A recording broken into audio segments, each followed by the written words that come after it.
हीना voice में आपका स्वागत है। दहाड़े मार मार कर रोते रहे अंकल। रोते रोते ही विपुल से कहा, तुम कभी ऐसी गलती मत करना। जीते जी अर्धांगिनी की खासियत को पहचानना और उसको अहमियत भी देना। अब देखो ना, मैं तुम्हारी आंटी के लिए कुछ नहीं कर पाया। कहकर अंकल फिर फूट फूट कर रोने लगे।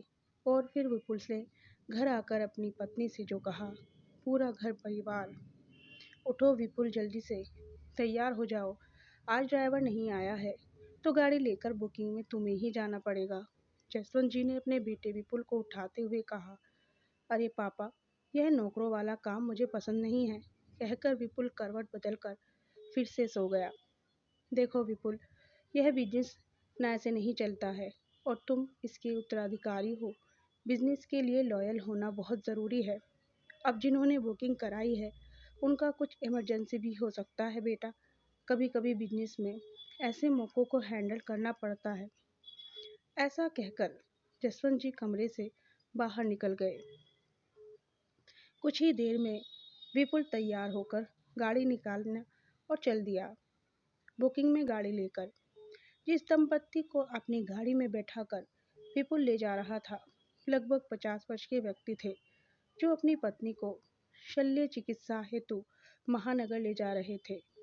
सामने वाली सीट पर विपुल के बगल में बड़ी नज़ाकत से उन्होंने अपनी पत्नी को बैठाया और हर थोड़ी थोड़ी देर में ठीक तो होना नेना ऐसा पूछ ही लेते थे।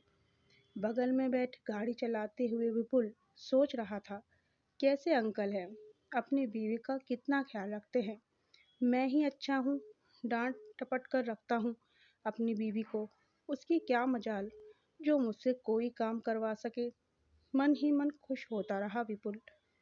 बेटा, आज ड्राइवर नहीं आया क्या? तुम खुद ही गाड़ी ड्राइव कर रहे हो? अंकल ने मौन तोड़ा। जी अंकल, पापा ने कहा शायद आपका जाना आज ज़्यादा ज़रूरी था, बस इसलिए। विपुल ने कुछ जानने की कोशिश में बातों का सिलसिला शुरू किया। हाँ बेटा, बहुत ज़रूरी था आज जाना। कल सुनैना का ऑपरेशन है। डॉक्टर ने कहा है जल्दी से जल्दी ऑपरेशन करने को। हार्ट में दो दो ब्लॉकेज हैं बेटा। मैंने भी ज़िंदगी की भाग दौड़ में शायद उतना समय पत्नी को नहीं दिया जितना देना चाहिए। सुनैना को हमेशा शिकायत रही कि आपके पास तो मेरे लिए समय ही नहीं है। सुनैना की छोटी मोटी परेशानियों को मैंने कभी सीरियस ही नहीं ली। जब भी वह कहती, मैं आजकल जल्दी थक जाती हूँ, धड़कन तेज़ होता है, अच्छे से सोया खाया पिया करो कहकर मैं टाल देता था। कभी जानने की कोशिश नहीं की कि वास्तव में ऐसी भी समस्या हो सकती है। अब जबकि डॉक्टर ने क्रिटिकल कंडीशन बताया है, तब मुझे ऐसा झटका लगा मानो मैं तो सुनैना के लिए कुछ कर ही नहीं पाया। बस एक बार ऑपरेशन सफल हो जाए, फिर सुनैना को कभी शिकायत का मौका नहीं दूंगा। कहते कहते अंकल जी ने सुनैना का हाथ अपने हाथ में ले लिया। कुछ दूर जाते ही सुनैना सांस लेने में तकलीफ होने की शिकायत की। आनन फानन में पास के ही अस्पताल ले गए। एक इंजेक्शन भी लगा, पर शायद सुनैना की जिंदगी के लिए यह काफ़ी नहीं था। अंततः सुनैना ने दम तोड़ दिया। दहाड़े मार मार कर रोते रहे अंकल। रोते रोते ही विपुल से कहा, तुम कभी ऐसी गलती मत करना। जीते जी अर्धांगिनी की खासियत को पहचानना और उसको अहमियत भी देना। अब देखो ना, मैं तुम्हारी आंटी के लिए कुछ नहीं कर पाया। कहकर अंकल फिर फूट फूट कर रोने लगे। बड़ी मुश्किल से विपुल ने अंकल को शांत कराया। अंकल की यथार्थता देखकर पहली बार उसे एहसास हो रहा था, ठीक अंकल की तरह तो वह भी है, या कहें उससे भी ज़्यादा भी तो अपनी पत्नी की आकृति की बिल्कुल भी नहीं सुनता था। दोस्तों के सामने आकृति का मजाक बनाना अपनी शान समझता था। दोस्तों के बीच में अपनी इमेज जो बनेगी कि अपनी बीवी से नहीं डरता, अपनी झूठी शान की खातिर अपनी अर्धांगिनी का मजाक बनाना कहाँ तक उचित है। अभी पिछले हफ्ते की तो बात है, दोस्तों के सामने आकृति के मोटापे का मजाक बनाया था।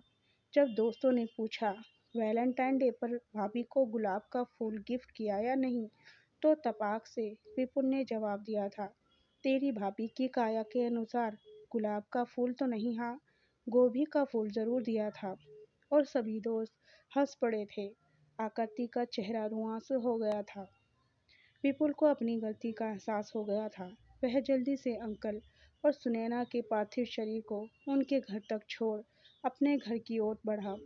घर पहुंचते ही आकृति आकृति आवाज देकर पत्नी को बुलाया। सभी को आश्चर्य, क्या बात है? जसवंत जी ने पूछा। विपुल बेटा, सब ठीक तो है ना? जी पापा, आज आपने मुझे कार ड्राइवर कर ले जाने को कहा, मेरी आंखें खोल दी। परिवार के सभी सदस्यों के समक्ष आप बीती वाकया विपुल ने सुनाया। सभी की आंखें नम हो गई।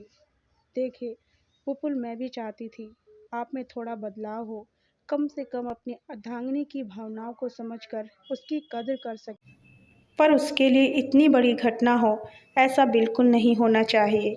और जानते हैं विपुल, कभी कभी आपके मनमानी से तंग आकर मैं भी सोचती थी, जब मैं नहीं रहूँगी तब पता चलेगा। नहीं आकृति नहीं, प्लीज़ ऐसा मत बोलो। विपुल की आंखों में भी आंसू थे। सच में दोस्तों, कभी कभी पति अपनी अर्धांगिनी की बातों या भावनाओं को उतना ध्यान नहीं देते या ध्यान देना ही नहीं चाहते जितना उन्हें देना चाहिए। और उनकी भावनाओं की कद्र करना पतियों का कर्तव्य ही नहीं, दायित्व भी होता चाहिए। उन्हें उनका सम्मान मिलना ही चाहिए। आखिर वह हाउसवाइफ नहीं, होम मेकर जो है। कहीं ऐसा ना हो कि यह कहावत चरितार्थ हो जाए, अब पछताए क्या हो जब चिड़िया चुग गई खेत। इसलिए समय रहते सजग रहें और अपनी अर्धांगिनी का उतना ही ध्यान रखें जितना स्वयं का। कहानी पसंद आई हो तो वीडियो को लाइक और चैनल को सब्सक्राइब ज़रूर करें।